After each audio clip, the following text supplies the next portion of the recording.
Hey guys, it's been a while. Gonna do a quick garden tour and kind of explain some stuff. Gonna have a little helper, Miss Lydia, and her whistle. So, I'm sorry about that.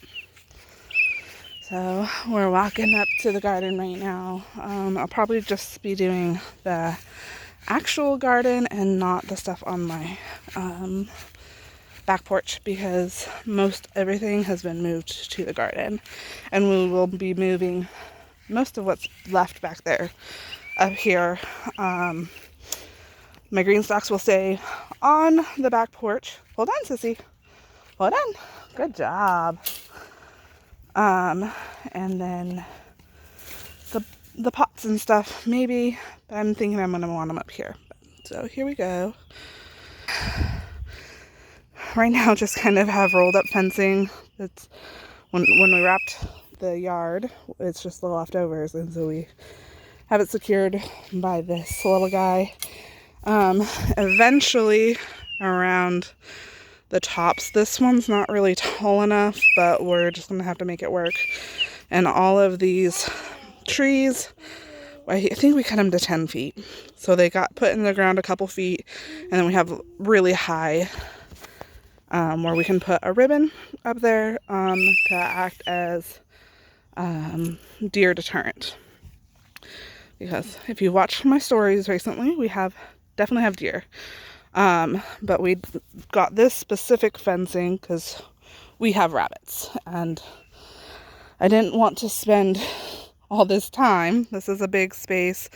I want to say 30 by 70 feet is the garden, is the fenced in space. I wanted to utilize a lot more, but we ran into, let's see if I can, this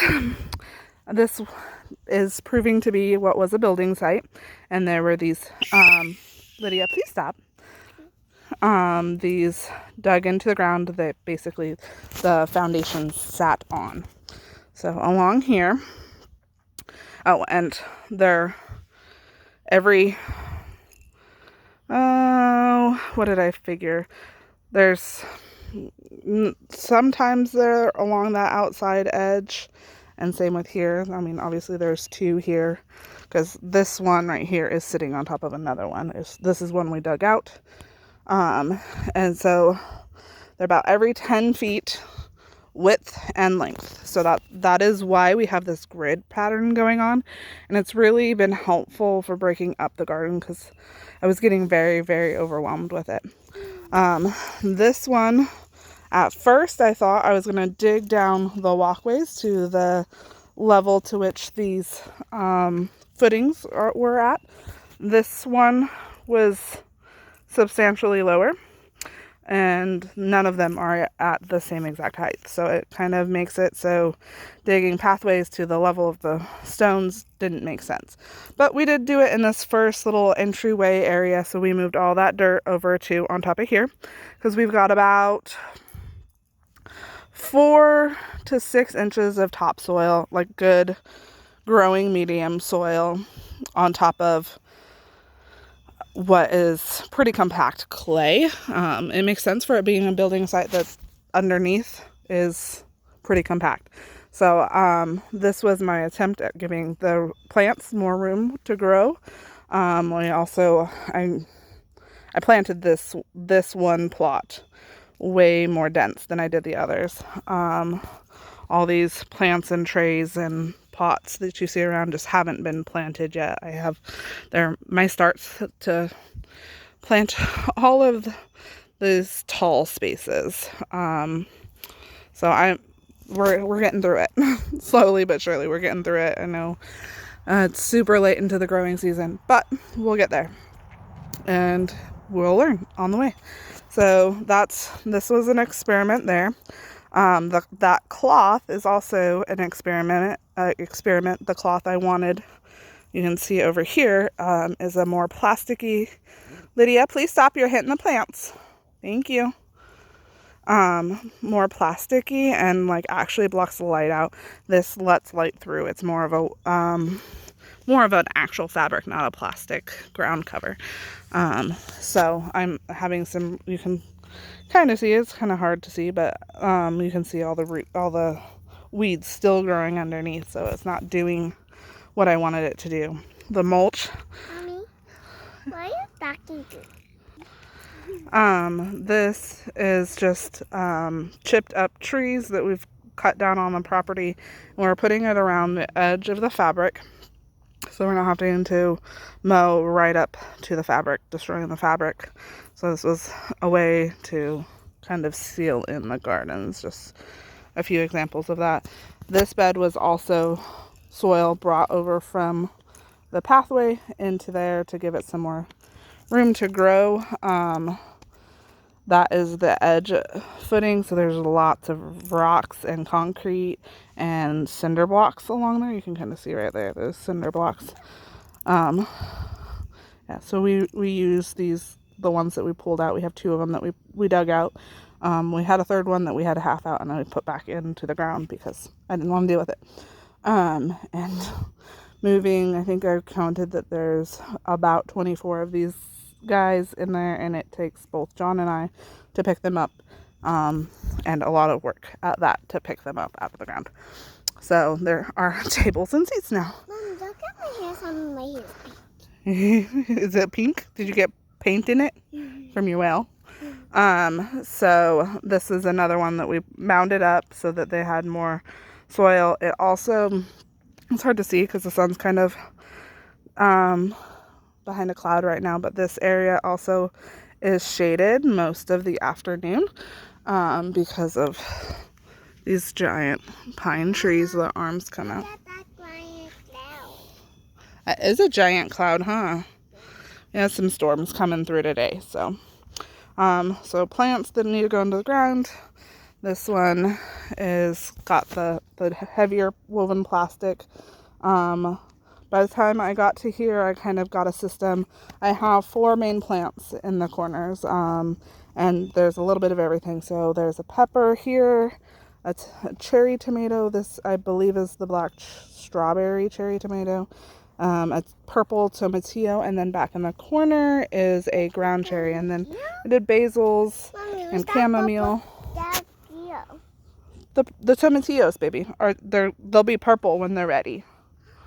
Isn't that pretty cool? Yeah, I can't wait to try them. You're so excited to try them?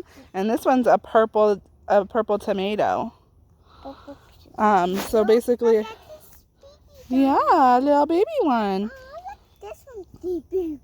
Yep, be careful. We don't want to pull at it. I need to get some stakes for it. We'll be getting stakes and tying them up to support all of these to be more vertical growing. And then in the center, what I want to do is melons and squashes. Those things that need a little bit more space, and I don't need to get to till after most of this other stuff is gone. This one is the woven cloth, so the side, that one over there, this one, and then my original experiment all have is woven cloth that I'm not loving. But over here we definitely have fewer weeds. We did better job mulching this one. And again, we still have that. This one I got done a little bit different. So I have pepper, Mommy? ground cherry, Mommy? pepper, ground cherry, lettuce, Mommy? pepper, ground Mommy? cherry, and then another ground cherry. What? You suck. So this one got done a little bit different, but again, that was the second one, so I was still trying to perfect it. Mama, that one's bigger. Yeah, those are the ones I'm going to put into that one over there. This one, we've got a bell pepper growing there. So this is got my basic pattern with herbs in between 4 main plants. This one, I probably could have gotten... This bed is a little bit bigger. If I come back here, you can probably see it. So what we've done is we've got these rows and columns in between, right? And so the second bed, this one right here, is a little bit wider. It got a little bit wider than the 6 feet, which is fine. See how tall I am. See how tall you are? You're right this tall. I'm almost tall like you. You getting tall like me? Yeah. So I could have probably put more in here, so maybe I'll put 2 squash in here to kind of balance that out. And then this is the one I weeded and we covered today. I was hoping to get it planted, but I was hot and sweaty and didn't want to deal with it. So I'm getting the system down. Yeah, down there, please, because you can't hear me if you're whistling. So I will probably get this planted tomorrow and then get this plot. It's kind of hard to see. We've got it mowed around. I went through and mowed all the paths today, and so tomorrow I will go through, weed where we are going to plant, cover it with the black plastic. I think I'm just gonna stop using the woven fabric. It just isn't doing what I want, and it's all, like I said, it's all an experiment, so we're learning. So maybe, yeah, you can kind of see how, we didn't mow it down because it's easier to pull up when it's tall, and having the storm come through, I did that whole 6x6 bed in an hour, and it looked like this before. So I'm literally just pulling it up, shaking off as much dirt as I can, and moving forward. So basically now you can see we've got these nice alleyways that a lawnmower will fit through, even with the mulch corners, so we can just run the mower through. This I think it's called the Carolina Reaper. Oh, Mr. Bumblebee. Sorry. The Carolina Reaper is a weed that is it's very invasive. It is a tuber. You can see it all the way through in here. All these like light purple flowers, this Carolina Reaper. So it's related to tomatoes, potatoes, all that nightshade family, and it has a tuber root, and it also spreads by seed. So what I've read so far is you basically have to mow it down very readily for 2 years before it's gone. So that's partly why we're doing the ground cover, and also this is just a huge space. It's bigger than my house, my garden is. So yeah. And then this, I don't know, it's an invasive species, but it's passion fruit. And so I'm trying to decide if I want to transplant one, just because I think the plant is beautiful. But I don't know if I want to keep an invasive species that's not native on my property. My hope is to get most of the property pretty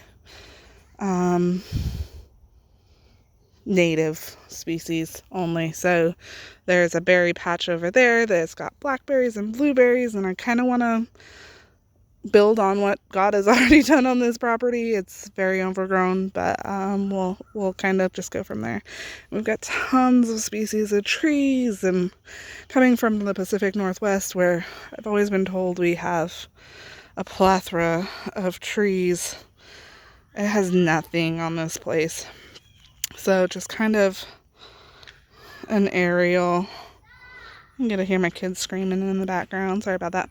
This is the south side of the property. It has mostly pines. It's very dry under there. If I were to get goats, that'd be a perfect place for them to be, is just kind of fence in the south side of my property, because it stays so dry up there. There's a road that runs along the side of the garden, and it goes back to the back side of the barn. Sorry, my English sucks.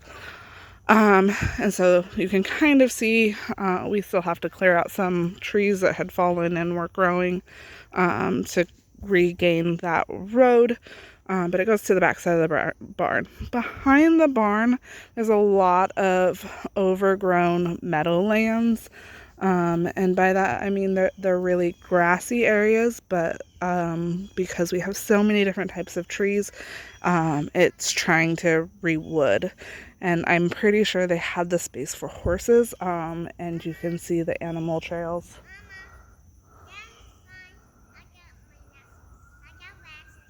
Okay, I'll be down in a minute, okay? Let me finish. So I'll probably put the orchard back there, and eventually I think I want my garden to be there. This is the closest I've lived to a city in 7 years or however long, and we have lots of sirens that I'm not used to. But it's still not the city, if that makes any sense. So there's lots of meadowlands. Eventually that'll be where I want like the orchard and stuff to be back there. And probably kind of like a small area for animals that needs to be contained. The barn is right here. And this is a pretty good hill that then goes down to where the house is and the chicken yard. And then past the chicken yard and the house, on the north side of the property, the creek runs that whole length of the property. And our property follows the creek around, so it's not square, it's kind of rounded off on the southeast side. Or northeast side. Okay. I'm almost done, okay? Okay, I'm just making them. Okay. So I think putting pigs down there to clear out all the underbrush. Underbrush here is different than where I'm used to, but back in the Pacific Northwest, when you get blackberries, they take over everything, and it's not that, but there's a lot of vining things here. There's probably 1,000 vining species, and most of them are fruiting. So that's for foraging on my property. There's tons and tons of food. I just have to figure out how to utilize that. But so what I want to do is from the road, do a fence that follows the tree line, and then make paddocks. These are pepper? Yeah, there's a pepper there. It is. It's getting nice and big. We'll probably be able to eat it here in another week or so. Yeah, there's lots of tomatillos too, huh? I'm gonna have to figure out what to do with tomatillos. Tomatoes, yes. Basil. Tomato. Basil. Two basils and two tomatoes? Yep, and sweet potatoes in the center. So I want to make paddocks through the wetlands forest. Yep. To then put things like pigs that don't get damaged by all the water. Yeah, it'll be a purple one too. Okay? Yeah, we got purple tomatillos instead of, usually they're green. Isn't that pretty cool? The fruit will be purple. I think that don't play with it, please. Why is no fruit in there yet? Because it takes time to grow it. Just like the ground cherries. So, it's kind of just an overview of where we're going with the property. As far as growing things, and our animals will be a long process because it'll be a lot of fencing. But this is the start of my garden, and we'll be able to get food here pretty soon. It looks like my onions need to come out of the ground. They're doing pretty good. So I'm just going to let them be for now.